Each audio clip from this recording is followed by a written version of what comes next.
नमस्कार, स्वागत है आपका एक नई वीडियो में। Israel versus Iran, why Israel has attacked Iran, know the real reason. Yes, Israel और ईरान के बीच में जो युद्ध हो रहा है उसका जो रियल रीजन है वो न्यूक्स नहीं है, न्यूक्लियर प्रोग्राम ऑफ ईरान नहीं है, रियल रीजन कुछ और है। आइए डिस्कस करते हैं। आपको जान के आश्चर्य होगा कि 1979 ईयर से पहले जब ईरान में पहला भी डायनेस्टी का साम्राज्य हुआ करता था तो Iran was the first country to recognize Israel as a country. 1979 में इस्लामिक रेवोल्यूशन के बाद में ईरान में रिजीम चेंज हुआ। अयतुल्लाह रुहुल्लाह खोमेनी करके ये लीडर जो आज भी हैं, ये खोमेनी जो आज हैं उनके फादर हुआ करते थे, जहां तक मेरी जानकारी है। इसी ईरान ने इजराइल को शैतान बुलाना शुरू कर दिया कि ये 1979 से पहले हमारा दोस्त था, या फिर मान सकते हो कि नॉर्मल रिश्ते थे। 1979 के बाद में वही इजराइल ईरान के लिए सबसे बड़ा दुश्मन हो गया। एंड उससे आगे बात बढ़ती है। आप जानते हो कि Hezbollah, Hamas, small militias of Syria and Iraq, then Houthis, इन सबको सपोर्ट ईरान करता चला आया है। और इन सारे प्रॉक्सीज का एक ही काम है, इजराइल को अटैक करते रहना।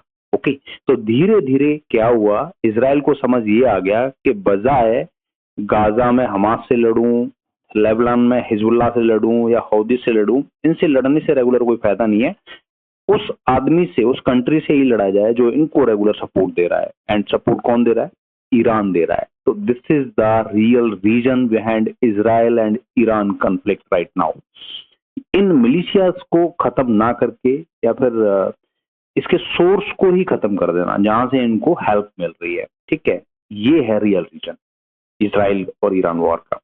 इसके साथ में ही जुड़ जाता है न्यूक्लियर प्रोग्राम। न्यूक्लियर प्रोग्राम से ऑब्वियसली इजराइल को आगे आने वाले समय में खतरा हो सकता है। यूएसए भी इससे सदमे में रहता है।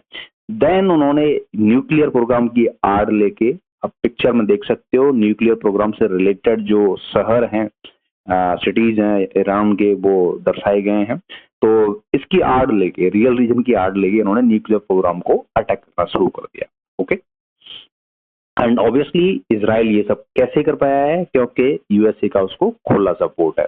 अभी करंट में जो न्यूज आ रही है उसके हिसाब से B2 बॉम्बर जो अमेरिका का, यूएसए का है, वो भी बॉम्बिंग करके आया है कई न्यूक्लियर साइट्स की ईरान में। तो इस तरीके से यूएसए भी पार्टिसिपेट करने लग गया अब इस कॉन्फ्लिक्ट के अंदर।